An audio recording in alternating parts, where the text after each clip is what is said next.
Welcome, I'm Paul, this is Dave. Today I have 13 Glitch in the Matrix stories for you, and a couple hauntings, just to keep you on your toes. The pure on and off carnage of a wild Yeti. Case file number 2286, written by Anyanka Darling. White fur, shattered glass, and silence. When I was around 12, my friend and I saw something that I could never explain. If someone told me they saw this, I wouldn't believe them, but I know what I saw. The house I grew up in was on the corner of a city street. The way the house was situated, from my bedroom windows looking out, I had two large ones side by side. You could see the street and the entire side of the house across from us. A guy friend of mine lived on the second floor of that house, and he and his family were gone for the weekend. My friend and I were in my room playing Nintendo, and I was sitting on my bed facing the windows. It was evening, but must not have been later than 6 or 7, because my friend wouldn't have been over too late. It was her turn to play, and I'm watching the screen. But something caught my eye, and I looked out of my window, and saw something in the friend who was gone for the weekend's home. I kid you not. It looked like what you would describe a Yeti to be. It was white, as tall as the ceiling, and covered in hair. I frantically told my friend to look, and she paused the game and immediately saw the same thing. We got down on the floor and crawled to my window to watch this thing. It was destroying the house, like breaking chairs, breaking dishes, ripping up the sofa, etc. I remember asking my friend if she was seeing what I was seeing, and she confirmed she was.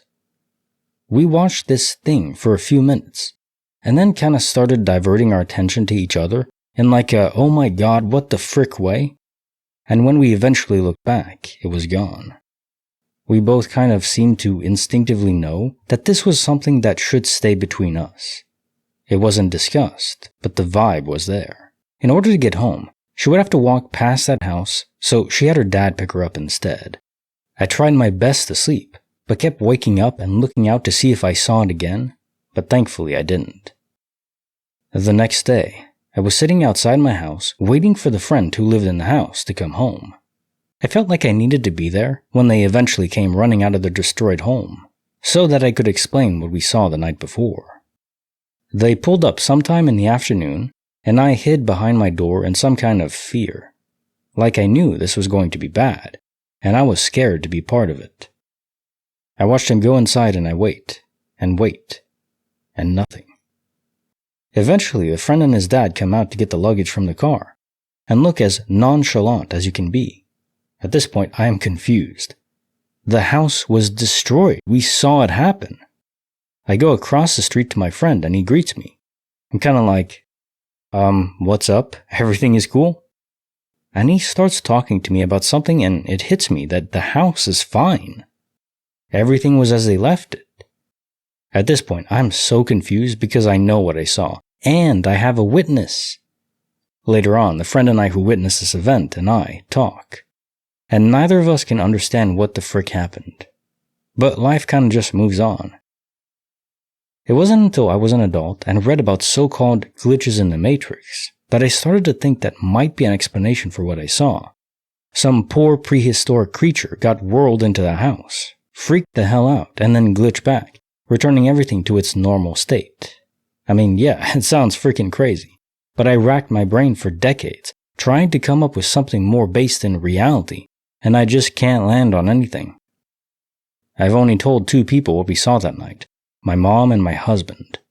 Neither outright say I'm lying, because they know me, and know I'm not someone to spin tales. But they don't seem to enthusiastically believe me either. I mean, I get it. They probably think I saw something that they can logically explain, but I swear, unless you saw it, it's impossible to know how real it was.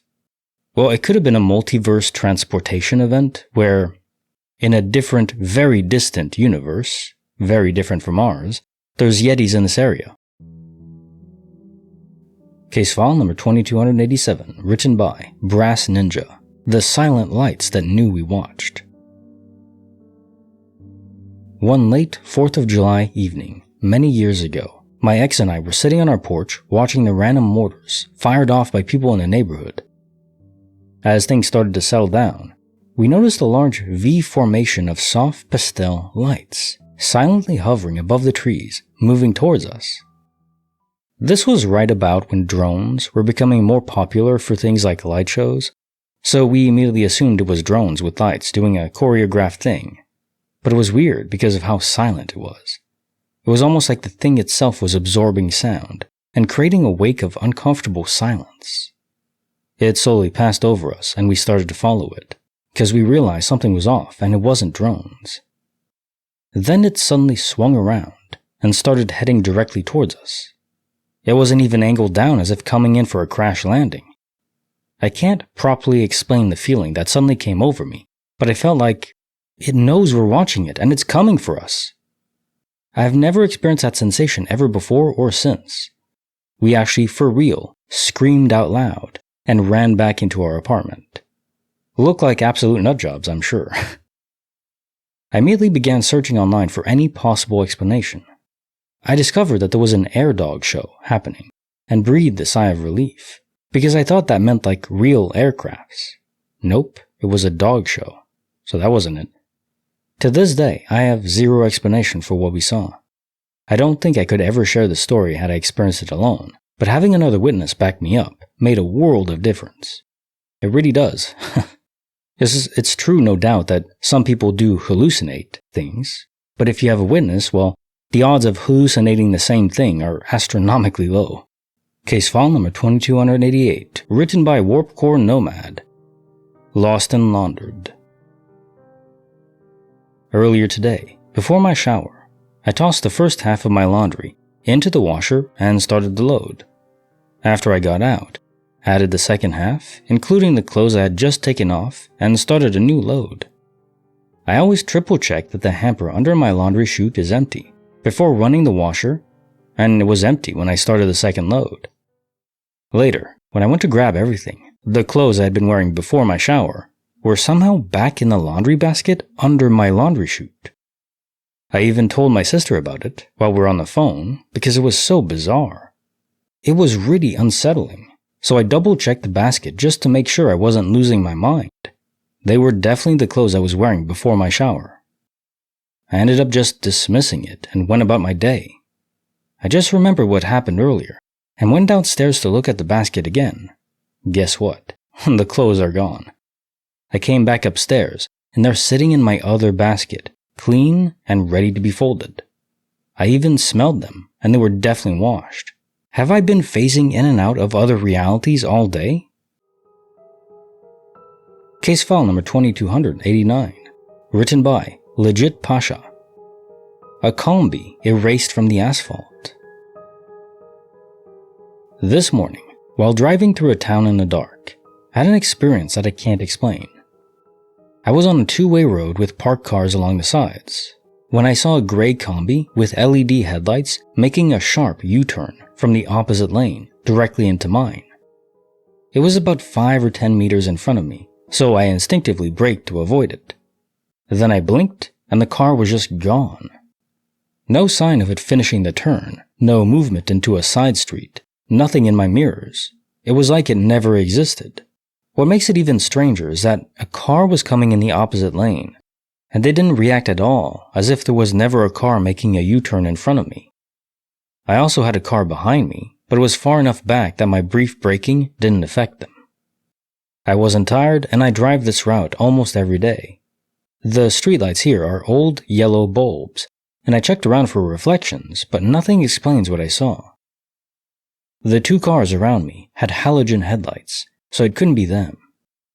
The whole event lasted around 2 or 3 seconds, and while it felt completely real in the moment, now it feels like a dream, except I know I braked for something. Case file number 2290, written by Ambitious Resident 58, The Multiverse in a Click. For context, at my previous job, we went fully remote for COVID, but by late 2021, were forced back into the office, which proved unpopular enough that we ended up on a hybrid schedule. So we kept our work laptops issued during COVID, and were expected to bring them to and from the office every day, in case someone in our small department got COVID and we all had to quarantine. After this hybrid schedule, we kind of use our laptop as a third monitor. As I was leaving the office, I accidentally pulled up my notifications sidebar as I was signing out and packing up my laptop. For convenience, I just leave my laptop in my backpack that I bring home, without ever taking it out there, except for our designated day. When I get home, I get on my personal laptop. For a split second, the notifications sidebar shows my work-related notifications. I was like, WTF, and clicked on my notification sidebar, and it showed my regular notifications that I'd expect on my personal laptop. Work stuff is on an intranet that is accessed only via VPN, none of which my personal laptop has access to. Nor do I have Outlook or Chrome or any other programs synced across my work and personal devices. My personal computer also runs Windows 10, while my work runs Windows 11, but I'm not sure if that matters. Case file number 2291, written by Lovebug9292, The House That Breathed in Shadows. Around 2011, I was 19 and newly married to someone in the Navy. His first duty station was Pearl Harbor, Hawaii. It was such a great house, right on the base. Full garage, kitchen, separate laundry room, 2 bed, 2 bath. Beautiful. My husband worked a lot of late nights and would regularly be gone for the bulk of them, which added to my general discomfort there. That house was crazy. I would get a little creeped out there by myself. The first experience was when I was upstairs in the bathroom, washing my face. The bathroom was at the top of the stairs directly to the right, next to our bedroom. I was washing my face one evening while my husband was home. He came walking up the stairs pretty slowly, then stood right at the doorway to the bathroom, just saying nothing. I was in the middle of scrubbing my eye, so I just said, "What?" And he didn't respond, so I washed the soap off my eyes quickly and glanced up to see no one there. I yelled his name and he called down from the living room, "Yeah." That nearly made me pee my pants, but it's just a precursor to the next part. One night I had this strange dream. I dreamt that I was running up the stairs as fast as I could. I ran past the bathroom and through the open door to our bedroom. As soon as I reached the bedroom door, I woke up in my bed, completely startled. I was laying on my side facing the bedroom door. I always kept a light on that night in the closet because I was such a scaredy cat, so the room was very lightly illuminated. When I woke up from the dream, I saw that in the doorway to the bedroom there was a jet black blob that was nearly the size of the entire doorway, like I guess what you might call an orb, but it wasn't. It was oblong-shaped and irregular. It was like a cloud, and it faded fast, but it faded in on itself, like shrinking into a little ball until it disappeared completely. It was there and gone within 10 seconds. The way it shrunk, though, was just odd. The edges of the blob were pixelated, and it was like pixels from the edges that just pixelated out. That's how it shrank. It wasn't a dream, though. I sat awake for a minute wondering what the heck that was, until I just closed my eyes again. I told my husband about the incident, and he really tried to talk me out of it, and didn't want to even discuss it. That is, until a few months later. Nothing much happened after the event, and life just continued on as normal and quiet. One day, out of nowhere, my husband just decided to tell me that he actually had seen something too. He worked odd hours, so he was usually in bed way before me, but was a light sleeper. He said he woke up one night because I had come into the room getting ready for bed. He said he saw what looked like a black orb right next to me as I dressed, and he said the edges of that orb were pixelated too. This reminds me of the dead pixel stories, which we haven't had for a long time. But basically, areas or pockets of the universe that are visible are completely de-rendered, and you just see this dot, in this case more of an orb, very large. That makes me very unsettled, honestly. Case file number 2292, written by Donut91, clear, odorless, and unexplainable. This is something which has been bothering me since it happened a few months back. Neither me or my parents could really come up with an explanation of how this happened. I have a small plastic bin in my bedroom at my parents' house. It used to be my room before I moved out, and when I stay with them for a visit, I sleep in there. I use it mainly to put used tissues in it or things like that. A few months back, when I was staying there, I went to empty the plastic bin liner, and I was shocked to discover the bin was 3/4 full with a clear liquid. At first, I was quite horrified and thought perhaps it was urine. It was mainly clear, but had a very slight yellow tinge to it, and that someone, or perhaps even our dog, had somehow peed in it. But it didn't smell like urine. In fact, it didn't smell like anything at all. There was only me, my mom, dad, and dog in the house. We had no visitors or anyone. We inevitably blame each other initially, and insist someone must have filled it up with water, as a strange prank, but everyone was insistent no one had touched it. And my mom and dad wouldn't do anything like that anyway. We really couldn't explain it. The bin wasn't near any pipes, no leaks, nothing that could have caused so much water to suddenly appear.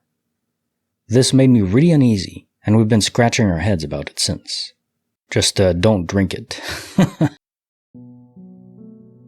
Case file number 2293, written by G.K. Buck, Schrödinger's lecture. I went to my lecture at the usually scheduled time yesterday. When I arrived at the building, I was really confused because usually it's incredibly packed. There is another 200-person lecture that ends 5 minutes before mine. So not only are they all coming out, but people from my lecture are waiting to go in. This time, there was no one there, and the halls were empty. When I walked into the lecture hall, all of the lights were off, and nobody was there except for 2 guys. They were standing in front of the chalkboard, writing out problems, and I asked them if the lecture was happening. They said they didn't know what I was talking about, that their lecture for a different class had just finished, and they were doing practice problems. I left and checked to see if I had missed an email about class being cancelled, and was really confused because there weren't any. Around 5 to 10 minutes after the usual starting time for class, I emailed my professor and my teacher's assistant to ask if the lecture was happening, and if I had missed any information. A few hours later, they replied saying that they had a lecture as scheduled, per usual, with no location changed. To make sure I wasn't going crazy, I checked to make sure I was in the right room by logging into my university website, checking the building name and room number, which confirmed I was in the right place. Then today, I went to my discussion and asked everyone if we had a lecture yesterday, and they all looked at me and each other with really weird expressions, said that they had all gone to a lecture. I followed that by asking if there was a location change, and they all said no. My TA also then told me that I was the only person to have asked about whether or not there were any changes to the lecture time and place. For context, there were over 200 people in the lecture, and I was the only one to have said something. Also, during discussion today, I couldn't focus at all, because when my TA was erasing the chalk on the chalkboard, instead of it looking powdery and dusting off the board, it was dripping down the chalkboard as though it were wet. I was blinking and looking around at people, and no one acted as though anything was different or weird. Case file number 2294, written by Living Dead Girl 666, A Cold Window and a Ghost's Love. I moved into an apartment with my boyfriend at 19. It was an old building turned into apartments. Think early 1800s when it was built. It used to be a market because the train tracks went right by it. The very first night staying there was alone, and I watched a light slowly creep one way across the wall and then back again. I never saw that again for the next year. He texted me when I was at work one day to tell me that something picked up our cat's food bowl while they were eating and threw it across the apartment.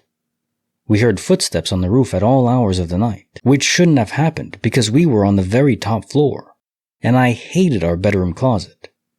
I'm still convinced there was something evil in there. The ceilings were tall as hell in our apartment, so of course it went all the way up into black nothingness.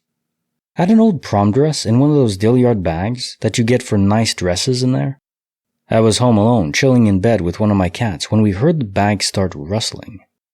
The doors were shut, and I knew my other cat was in the living room. So my cat whips his head towards the closet and growls, which freaked me out even more because I already hate the closet enough. I refused to open the closet doors if my boyfriend wasn't home. He was asleep once, and I couldn't sleep that night, so I was scrolling through Reddit. I heard 4 distinct notes whistled from the closet. I could always just feel a bad vibe coming from it. No clue what it was, but I hated that stupid closet, and I was so relieved when we moved out. I could be here all day with weird little stories that have happened to both my boyfriend and I, but I do have a nice one from when my grandmother's ghost moved into our house with us. She passed away almost 15 years ago, but I took her remains from my parents' house about 2 years back. We think something from the apartment followed us into our house. The day after I brought my grandma's remains home, my boyfriend texted me to tell me that one of the gas burners to the stove was on, not ignited, and the whole house was filled with gas. We have 2 windows in our bedroom, one of which we usually never open. Somehow, while sleeping, and while the gas filled the whole house, the window in our room was unlocked and opened. He woke up to the room being ice cold because it was the middle of winter, so we obviously didn't open it. I think my grandmother opened the window for him to save him. Case file number 2295, written by Wednesday Nevermore. The Witchling and the Fire. When I was in 5th grade, I rode the bus with a girl who was a grade or 2 below me. We lived on opposite sides of a rather large apartment complex, but could still walk to each other's homes. Let's call her Micah. Micah was born in Romania and had moved here a few years prior to me meeting her. She had heterochromia. Micah had brown eyes, but half of one of her irises was blue. This is relevant for later. Her family was off. I went over to her apartment a few times to hang out with her, and remembered seeing a lot of unusual decor in her home. Lots of candles, a few altars, and a lot of taxidermy. Her mother would get very upset anytime she brought friends over, so typically she would sneak herself and a few of our other friends in anytime her mom was out shopping. My mom was pregnant at the time and often felt sick, so I never brought my friends over unless she was out shopping or at the doctor's. She had never met Micah. A lot of the other kids were scared of her or felt uneasy around her. None of our mutual friends could explain why. I did too at times for some unknown reason, but as a fellow outcast, we stuck by each other's sides. After a few months of knowing each other, she started telling me that her family followed a belief system similar to paganism. I forget exactly what she called their religion, but it wasn't Wicca or pagan or any other common, for lack of a better word, spiritual belief system. Micah started claiming she had special powers.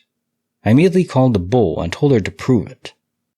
She responded by saying that she would shapeshift into a cat and visit me later that evening. My family and I lived on the 3rd floor of our apartment building. There were no fire escapes, balconies, or anything like that. We barely even had window ledges. As a side note, I loved cute stuff. Hello Kitty, Care Bears, My Little Pony, all that good stuff. My best friend at the time was very into fashion and loved to act like a high schooler. The few times she saw me in cartoon PJs, she'd make jokes. So I stopped wearing anything like that to school or sleepovers, almost a full year prior to me meeting Micah.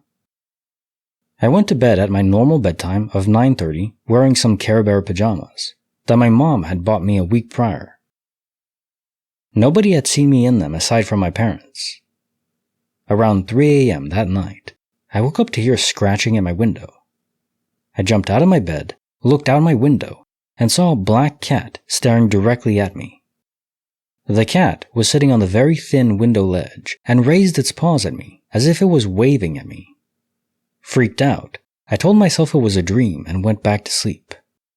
That morning, while my mom was cooking breakfast, she asked if I had heard anything weird outside the night before. I asked what she meant. I saw the weirdest thing last night. I heard scratching at my window.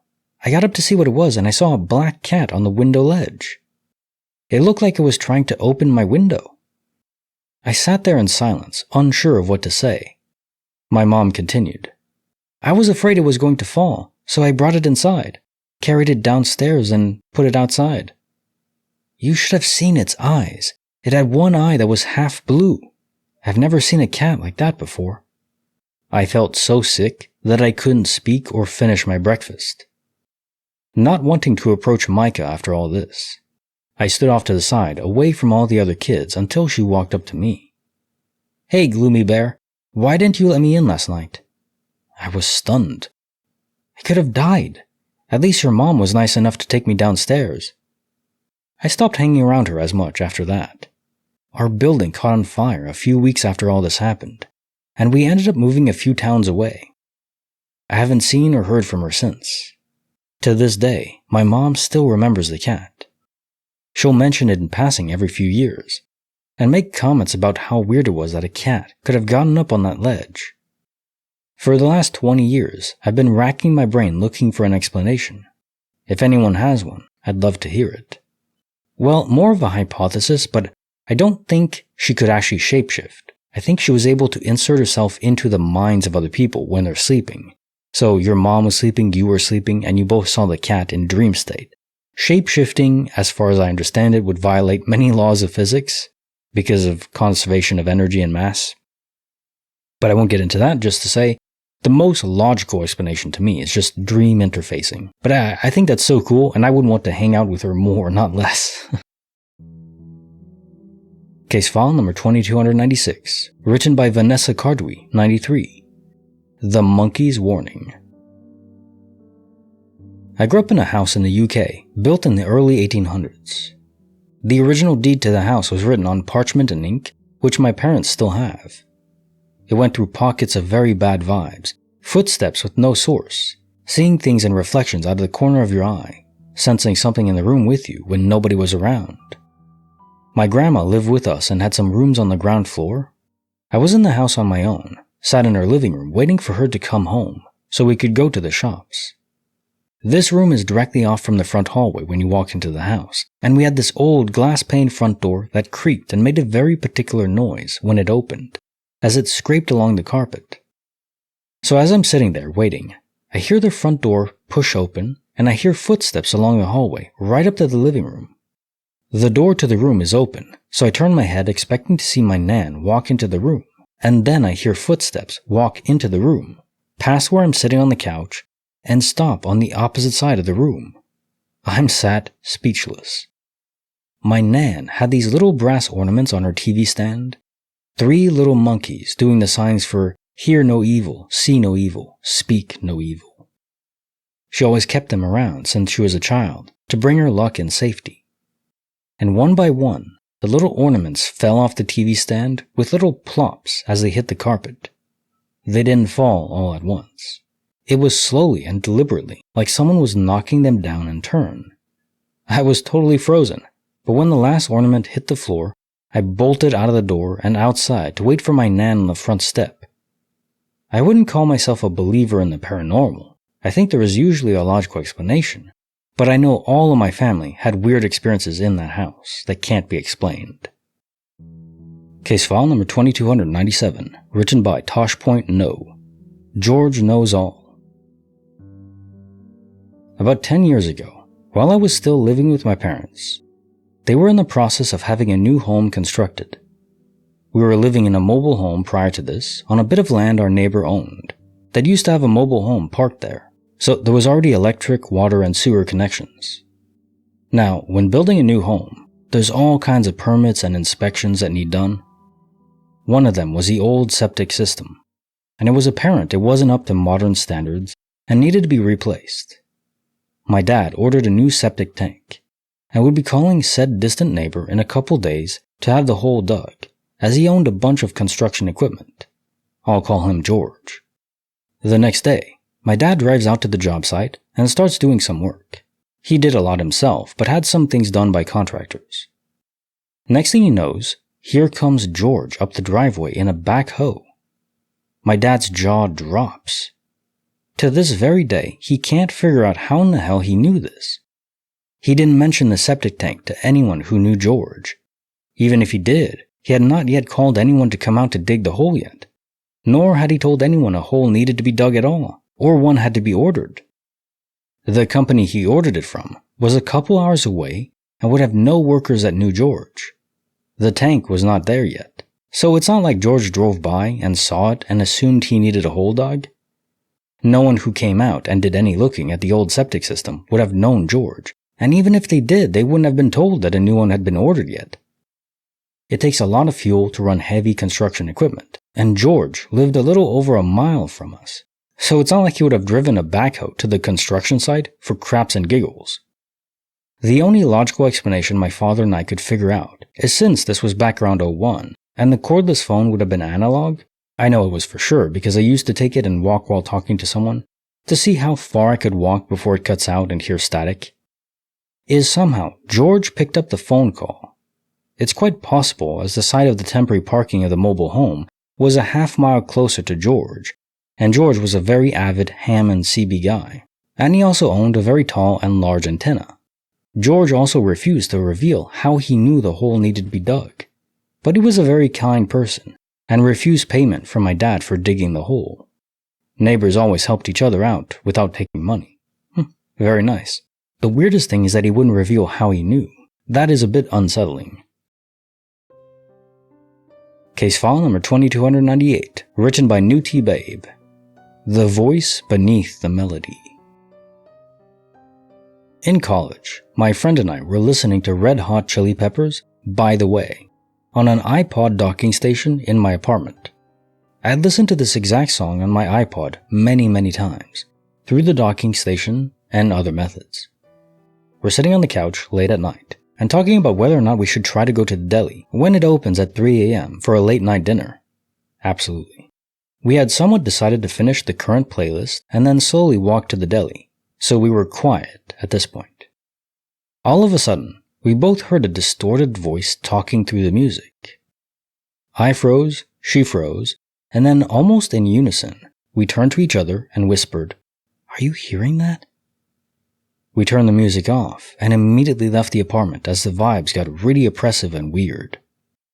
Once outside, she asked me if I heard a distorted male-sounding voice that was talking through the music, and that was exactly what I heard. Neither of us could make out the words, but we both felt the vibes got bad instantly when the voice started. We ended up walking around for a while till the deli opened, and we finally calmed down around sunrise. I ended up going back home to sleep, and nothing else happened to me, although the vibes still felt super off. The next day, my friend came back over and we decided to listen to the song again, to figure out what was going on with it. The song was fine, nothing wrong with it. I didn't touch the docking station or the iPod, other than to turn it off the prior night, and my roommate hadn't been home in days, so she hadn't done anything to it. This was all pre-Wi-Fi and Bluetooth, being featured on iPods and docking stations, so it's not like anyone could have controlled it remotely. We hadn't been drinking the night this happened, and we were sober. My apartment was a walk-up above a pizza place that closed hours before this, and no one lived in the buildings on either side of my place. So it wasn't us hearing people next door or around us. To get to the walk-up, you had to use one key to come in from the street or enter through the pizza place when it was open, then a second key to get through the interior door that led upstairs, then a third key to come into the unit, so no one could have been in the hall either. We never got the noise to repeat despite using the same song and playlist regularly after this happened. I got a cat shortly thereafter, actually on Halloween, who was my soul cat, and she would regularly chase invisible mice or something in the bathroom of this apartment. She also wouldn't go into the third bedroom, part-time roommate's room, at all, which, curiously, shared a wall with where the docking station was plugged in. Now time for the jokes of the day.